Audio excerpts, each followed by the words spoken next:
25. We've hit the quarter of a century, Tom. Yeah, what is that? Is that Ruby? Is it a Ruby? Well, when it comes to weddings, is this our Ruby anniversary? Is it? I can't remember what it is, Ruby. Yeah, let's go for that. It's our Ruby episode. I've got no idea. You'll have to ask your missus. Yeah, so we've got the quarter century up, which I think's pretty. I was going to say effing awesome, but it's pretty awesome. And yeah, today, guys, we're going to talk to you about why short-term thinking is really, really messing with your weight loss. Why that is, maybe what you've tried that hasn't necessarily worked, and we'll give you some steps to work on. Sounds good, right? Yeah, because it's something that I hear a lot, and I'm sure everybody out there has said something along the lines of, "I'm going on holiday in 6 weeks' time, and I'm going to do, I don't know, I'm going to sort myself out so I feel good and I can look good on the beach with my shirt off and maybe really, really go to town on that all-inclusive bar." Yeah, and just quickly before we do get into this, guys, we do always appreciate any like questions or any comments if anything resonates or makes sense. Any likes and shares, because obviously it genuinely goes a long way. And I literally had this conversation with a guy yesterday, and I'm sure he won't mind me sharing this. He's an awesome guy. We actually spoke over 2 years ago about potentially working together, and it just didn't quite happen at the time. And I've spoken to him a few times between now and a couple of years ago, and he's actually been in a good place, like doing some good work and in the gym. But he's never quite found that level of consistency. He hasn't quite got to the place he's wanted to get to. And he even said, like yesterday, literally, it's fresh in my mind that I'll be good leading up to holiday, I'll lose the weight, and then go on holiday, you regain all the weight, and then it's just that circle, that vicious cycle, like of losing weight, gaining weight, losing weight, gaining weight, and never actually doing anything that's sustainable and that's actually going to last long term. Yeah, and so I said maybe it's part of the human condition is long term thinking is difficult, and being able to think what am I doing now? What's my goal in 2 years or whatever? And it's hard, and I'm sure it's something that you do with your clients is about visualizing longer term goals and being able to attach some sort of feeling around it. Because if you think about that short term goal of holiday, there's definitely quite a strong motivation there related to how you want to feel on holiday. I've paid a lot of money for this holiday. I want to feel great. I don't want to feel uncomfortable by the pool or the only one with a t-shirt on because my body's not where I want it to be. So it's a definite kind of like, I don't want that feeling. So I am motivated to do it. But if you long term, it's hard, isn't it? It's going, I don't know, I guess. With the holiday, it's almost like moving away from displeasure. Because a holiday's so it's going to be hot if you go into a hot country. You're going to take your shirt off. People are going to see you. So you don't want to feel uncomfortable. You don't want to feel conscious, which is completely understandable. So you're moving away from a place you don't want to be. Whereas long-term health, because you can't necessarily see what that looks like. Yeah, you might know that if you're not looking after yourself, you're at much higher risk of some serious illnesses. But unless that's like happening, and we speak to people that go, I went to the doctor and I was literally like borderline diabetes, and then I really started to do something, or even guys that have had heart attacks and they're like, that was the warning sign. It's like, well, maybe do something before that. It's I mean, I think that's the human condition. Maybe it's hard to attach real feeling towards that and going, how am I going to feel in 2 years' time if I sort this out? And I guess another part of it is the external motivation versus internal. And like the holiday is like an external thing. Yeah, I want to sort myself out for that, and I'm going to use an external thing as the motivator. Whereas if your health was so important to you intrinsically inside you, like a value. Like a value. Yeah. One of your values. Yeah, exactly. If it was so important intrinsically, then you would always be motivated to do it. And maybe motivation is the wrong word, because actually motivation goes up and down depending on how you feel. I think discipline's probably everyone would understand the word motivation, though.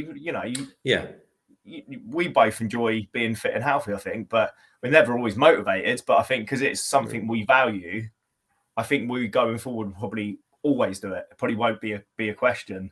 Do you know what's really interesting as well? So they basically done this study on rats. I don't know if you heard about this. And what they did is they had them in sort of like a cage, and they basically like fed in sort of like smells of food, and then they timed sort of like how quickly they moved towards the smell, and they moved like quickly, you know, and they measured like how quickly they got there, like obviously going through all the things, and then they made noises of an animal that could basically kill them and attack them, and they moved even faster. So what that means is that you need to move away from like a pain point that's scary, and you also need an external, which is exciting.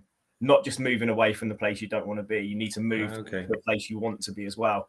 And then when you can combine the two, so moving away from, I don't know, the place you're not in, bit not physically painful, but maybe mentally, and you know, you look at yourself, you're not happy, a place you're not happy, you need to be moving to a place you're like a vision to move towards too. And that's the study. Obviously, it is rats, but it does make sense. You know, they've done research on that. You can't just be moving away from, I don't want to be in this place. I don't want to look like this. You can't it can't be that. It has to be a really, I don't know, I guess exciting vision to work towards too. Yeah, that reminds me. Yeah, it is interesting, and it reminds me a little bit of, again, something that I hear regularly is like usually like the belt buckle. I know I've let things slide a bit too far when my belt feels a bit too tight on that particular hole, and I'll do something and I'll get back down to my belt buckle, and then I'll relax. But they'll never quite get to where they actually want to be. They only get rid of that initial kind of, because they're just moving away from the pain instead of moving towards pleasure. Exactly. But visualizing a pleasurable future place is I think that sometimes takes practice, and you've got to write it down and make it really visceral. And actually, it's a bit like, I know you will have done it, and I have done it for myself, is like writing a perfect day in the future. Yeah. And creating that vision, and actually not just making it, I get up in the morning, I have my breakfast, I get in my shiny car, I drive to work. Actually making it really, really vivid. So actually it almost feels like it's happened already. And then you can attach emotion to it. And if you attach emotion to it, yeah, 100%. Sorry to interject, but also like actually setting that goal down, writing it down, because we, you know, if people don't know this, you know, just by writing the goal down, you're 42% more likely to achieve it.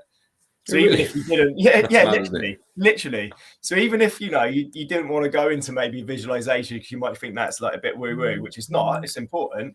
Like everyone, like you think about the great artists and all that. Even like I love the Walt Disney story. Have you heard about that one? No, tell me. So basically, they built one of his parks after he died, and it was Walt Disney's wife and I think Walt Disney's son were getting interviewed, and I think someone interviewed the son and said, Walt, it'd have been great if like Walt could have seen this, and he was like, he did. It was his vision. He created it. He did see it. It's like, you know, it'd be great if he was here to see it, and he was like, well, he did. He created this. He had that vision. I wonder if it's a belief thing. I wonder if it's a belief thing that maybe people just don't quite believe they can get there. How does that happen? How do you think? I mean, there's a few reasons, isn't there? Past experiences. Yeah. I think a lot of it's to do with past experiences. Past failings, and you think, well, yeah, I've failed so many times. This is really hard to get out of. I don't want to go through the pain and suffering of having to fail again. It's easier sometimes to go, I can't get there. So instead of facing it and trying again, you just go, and we've had these conversations too as well with guys. I'm sure you have, Tom, and you know, people that they've gone, yeah, I just thought this was it. I thought this was me. Yeah, I'm just going to be stuck like this now, and just like almost had a bit of an acceptance of, yeah, it's just never worked for me. But what that does is also gives away your power. You know, you're going, oh no, because it's this and it's this and it's this. But there's a certain comfort in that. You know, there's a certain comfort in giving up and going, oh, I don't need to try. I don't need to struggle anymore because I've given up on myself, and actually I'm going to stay where I am. Yeah, because that's actually easier than maybe going, do you know what? I'll try again. And if I fail again, that's a hard thing to have happen. But also just having that conversation of like, is this really me now? You know, that's facing that and having that convention's tough as well. Yeah, it is. I mean, dealing with failure starts very early on. My son it doesn't really struggle with his schoolwork. He can do it and he's fine. And actually, most things he can pick up and do. But if he finds something that he can't do, he gets frustrated very, very quickly. Yeah, he hasn't learned yet how to deal with that failure. And actually, was it yesterday? I was helping with his homework, and he got I and E the wrong way around. So deceive. Yeah. I can't remember. Whichever way around it is, he got it wrong. And I said, no, that's wrong. And he got really angry straight away. And I was like, look, failure is not, in this situation, is not a bad thing. Actually, now, because you failed at it, you will probably not get this wrong ever again. Because you've failed it. You've got a little bit angry. And in some ways, that has been useful because we've had the conversation. But now he will get it right. And it's a matter of rewiring your idea of failure and going, I tried X diet and it didn't work. Okay, I failed at that. But why? Why did I fail at that? What was wrong with that diet? What was maybe wrong with my situation? What was maybe wrong with how I went at it? Was I consistent with it or whatever? And going, okay, next time I'm going to not do those things or maybe do something different. 100%. And it could just be so many things as well. Like it could just be, you know, Dave in the office has dropped 20 pounds. So you start following his diet. And we see that so often. It's like, well, you're not Dave. You know, you've got to find, you know, when we'll go into giving you some stuff to take away. But like, you know, you've got to find something that works for you, that fits into your lifestyle, your job, your family. I think we do a lot of things. I think people that try and lose weight, especially like trying different things, I think they just do a lot of stuff that's not anything specific to them. You know, like a new diet plan. And again, I spoke to a couple of guys this week. I've done diet plans before, but yeah, it's great when I was on it. But as soon as I was off, all the weight went back on. It's like, well, never going to work. Like you're thinking again, you know, you're thinking such short term. And I think the big thing, you know, if anyone's going to like take anything away from this, I'm sure you absolutely agree, it has to be a lifestyle change. Yeah. It's got to fit in. It won't stick. Yeah. So one of my clients now he for his job, he actually has the ability to be very motivated and he will lose weight quickly. And he's done some pretty extreme things to do it. Yeah. But he's got children now and he actually wants this to be a long-term change. So we're not pushing a diet plan from the get-go. The first thing we definitely do is just we assess the situation, and that's quite often that when I talk to people, whether they're clients or whether they're just people that I'm chatting to, they try something but without actually knowing what's going on. So they'll go, I think I need to increase my protein. Yeah, I'm going to do that. And say, well, what are you consuming right now? So, well, you know, I don't think it's enough. It's like, why are you trying to make a change to something you haven't assessed the situation? So I suppose that's maybe one thing to do is take a deep breath and take a good look at where you are right now. And it's, again, that also might not be easy because you might have to face certain habits you're doing that you're partly probably avoiding thinking about. We both do a 2 or 3 day food diary, don't we? So we're you know, clients take photos of all their food, drink, alcohol, everything over 2 or 3 days, and even that's, you know, that can be like transformational. You know, just having that, like you say, assessing it and just going, okay, all right. So because I think we do a lot of things where we're so busy and just not really conscious of what we're doing. And then when you take photos, you get a bit more conscious. You go, okay, all right, yeah, maybe I could have made a better choice, or it was a lot more than I thought it was. I think the other thing to look at, and I think this is really important, is environment. So again, I've got all the stories today, right? So have you heard about the Vietnam story? No. All the American soldiers, basically, something like 90% of them. I don't know the exact figures, so please don't quote me. But do quote me, but you know, I don't know the exact figures. So basically, when they were in Vietnam, like 90% of them ended up on opioids. They come back to America, like 90% of them addicts.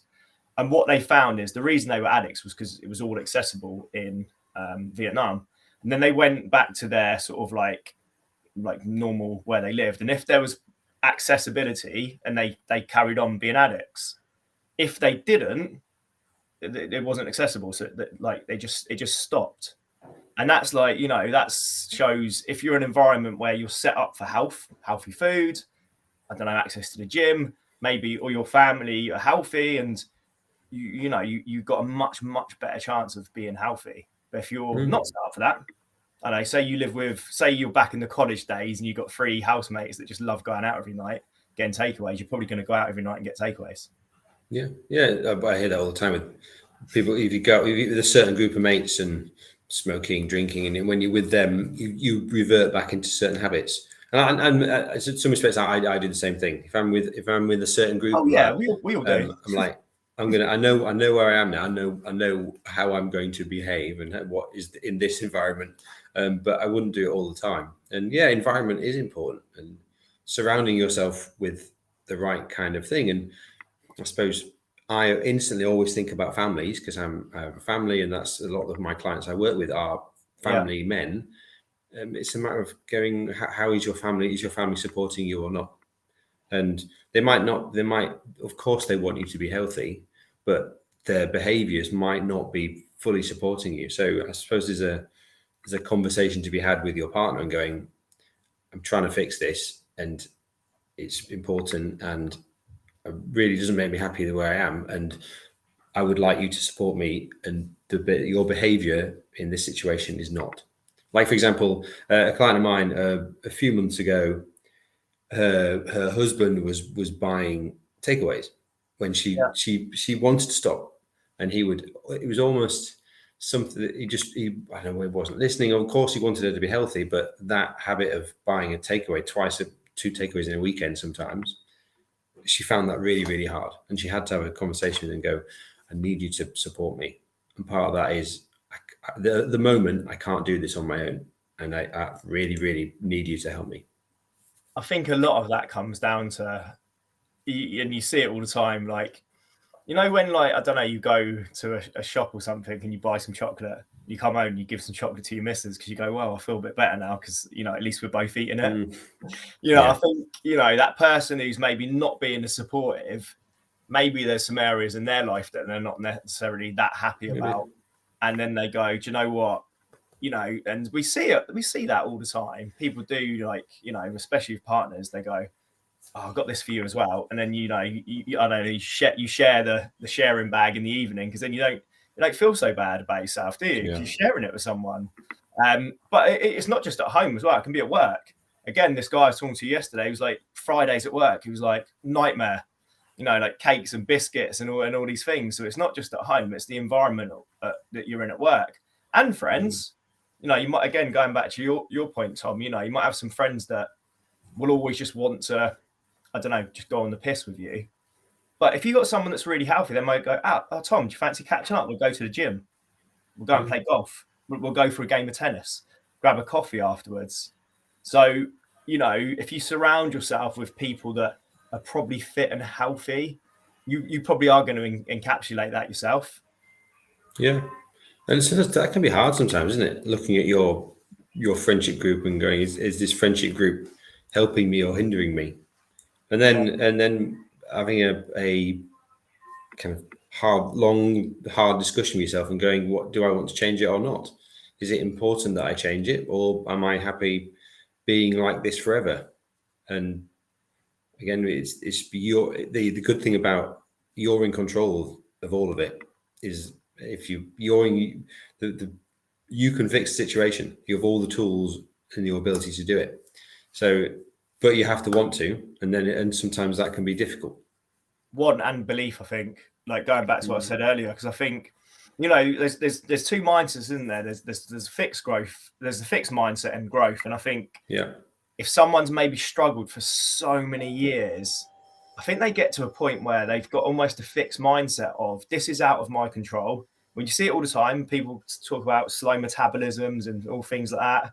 Whereas actually studies have said that above 60 only goes down by 0.7% a year, which is nothing. It's literally like you wouldn't even notice it. So, but if you're always going, it's out of my control, then you're never going to get anywhere. It's almost like going, well, like I said, I'm here now. But whereas if you have that growth mindset, you go, it's actually in my control.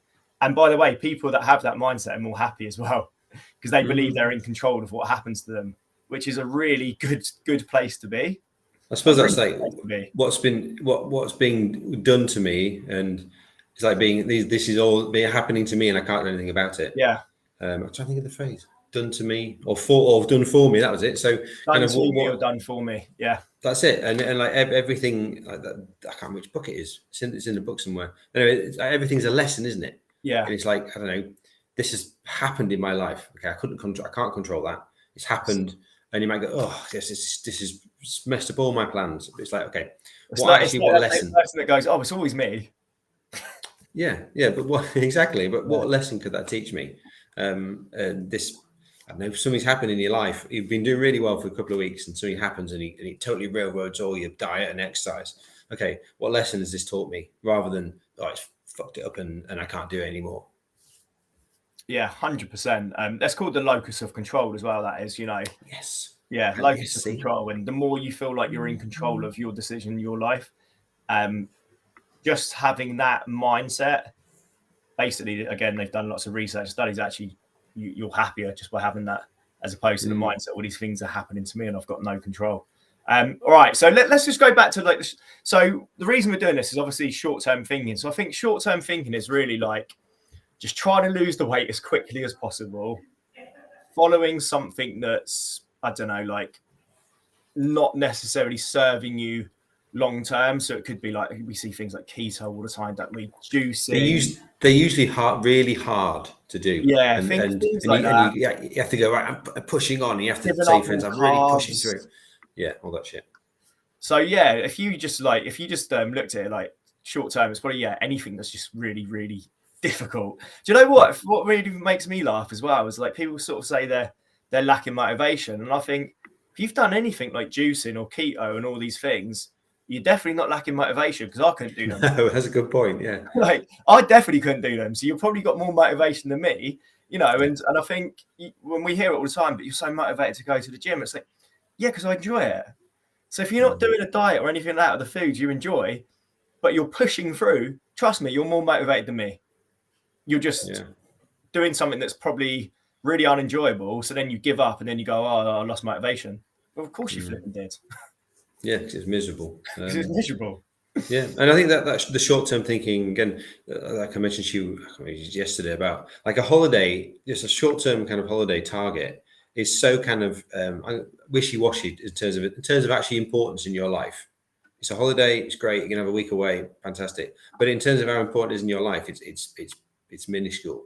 Whereas if you tie it into something really important, then you are much more. You are going to do it. If you tied it into something that's so fundamentally important in your life, that your health is tied into that, there is no way you wouldn't get to where you want to be and also maintain it. So I think that comes down to like an identity thing, and this is a little bit more high level thinking than just diet plans and exercise. I think it comes down to like an identity of like, who do I actually want to be? Do I want to be this healthy dude? Do I want to be this person that goes to the gym or goes for runs, whatever that looks like? Eats healthy? Do I really want to be this person? And we've spoken about this so much, like, and then why? Like, really get deep on why. Why do I want to be this person? Like, is it because I want to be around for as long as I could possibly be, to see my kids, to see them get married, to see what life they have, to be the best husband possible? I think once you sort of go below the layers, then it becomes much bigger, and then maybe it does become an identity. Because I always think about kids, like imagine you obviously you're a dad, right, Tom, and you go to the gym at 7 every morning and your kid sees you every day. And he's like, he's really inspired by you and proud, and you're like strong, right? And then you stop going, and he keeps on going, Dad, you going to gym today? No. Dad, you going to gym today? No. Dad, you going to gym today? Like, what influence is that going to have? He's going to be eventually they stop asking and they go, okay. Stop asking. My dad's, I don't know, gives up, and I like giving the example of kids, because I think sometimes we need a little bit of an external leverage maybe for a period of time. Yeah, maybe for a period of time, go, do you know what? I'm going to do it for the kids. But I think it's almost like a brand. It's like my brand is, I am, like, if I talk about me, I would say I'm stronger than the average guy. I can do things which, because I've practiced a lot, that like physical things that I can do, and I have cartwheels, handstands, all that stuff, which I haven't always been able to do. Definitely not. It's almost like a brand. If I stop doing it, then I lose my brand, and like I have this little visualization that in the future people will go, wasn't that Tom Hill? You could do all that stuff. It's like, oh god. And my children go, do you remember? Oh, I remember when you could do all this stuff. And part of it, if I visualize that, I can even see my little sad face, thinking, what have I done? And so it's I know it's tied in so intrinsically to me that I can't see a point in my life where I wouldn't do the behaviors that I do now that look after me. But it definitely hasn't always been there, because I wasn't doing those things. If I 20 years ago, it took a period of time to build up, didn't it? To sort of, I always think you need a bit of proof that you can do it over a long period of time. So you've probably got so much now from experience of being there, and now that self-image, like you say, that brand, that's you. So maybe when people do the long-term thinking, they never get to the place you're at. They never, like, because we all know maintenance of weight is the hardest as well, because 95% of people who are successful with weight regain it within 2 years. So we know maintenance is actually really hard. So I think you've got to get that period where, I don't know, maybe it is 2, 3, 4, 5 years where you maintain your weight and you learn what that looks like. And then you have that confidence that you can do it. Right. Should we give them some stuff to take away and work on? Yes, I think the first you mentioned before is get your baseline now, and I think if it is weight loss related, like we're talking about, I think one of the best things is doing that food diary, taking, and not, you don't have to write it down, just take pictures, and without fail, every single one of my clients that have done it and I've gone, oh, how was your 3-day food diary? And I said, do you know what? It was a real eye opener. And I tried not to change things. She said, don't change it too much, but I had to change things. And it's like, do you know what did you have to change? It's like, because I saw what I was eating. I kind of knew, but I didn't know, if that makes sense. It's like, yeah, it does make sense. And without fail. So if I'm going to say the picture thing, I think is a really, really good place to start. Yeah, 100% agree. It's part of our program. So we're going to, and then the second thing I would say is literally you can just ask yourself this question when it comes to, if it's diet, exercise, whatever it is, the steps you're making to be healthier. Can I see myself doing this in a year's time? If the answer is no, it will not work, because you're not having a lifestyle change. You're looking at putting a plaster on a flipping massive cut. It's not going to work. So ask yourself that question. Can I see myself doing this a year's time? Does it fit into my lifestyle? Is it sustainable? Am I enjoying this? If it's the answer is no, then find something else. Yeah. I would say, I'm one more thing. Yeah. Stop saying, I'm going to lose weight for a holiday, I'm going to lose weight for Christmas, I'm going to lose weight for this thing. I would just stop. Get rid of that idea in your head. Full stop. Without it, doesn't that boom and bust thing does not work. Stop looking at the advertising that says 6 weeks for summer, all that shit. Just stop. Yeah, and then obviously I think the flip to that is, like, if you're going into that mindset, think about it as health. So it's not like I want to drop weight for holiday. I want to be healthier. And then you can start getting to the mindset of actually, what does that look like? Yeah. Movement, exercise, gym, eating healthier. And then also it takes a lot of pressure off. I've got this weight loss, but what are the attributes of a healthy person look like? All right. Loads of value on that today. We could talk about this for ages. We could. All right, guys. So look, I think there's some things that hopefully resonate, some things that have made sense. You've got some action points to take away from this. As always, any comments, any questions, we do appreciate it. Any feedback, any shares, it goes a long way. And yeah, Tom, that's episode 25 in the bag. Yes. Well done. High five. Yes, virtual high five. All right. Cheers, dude. Speak soon. All right, man. Speak soon. Bye.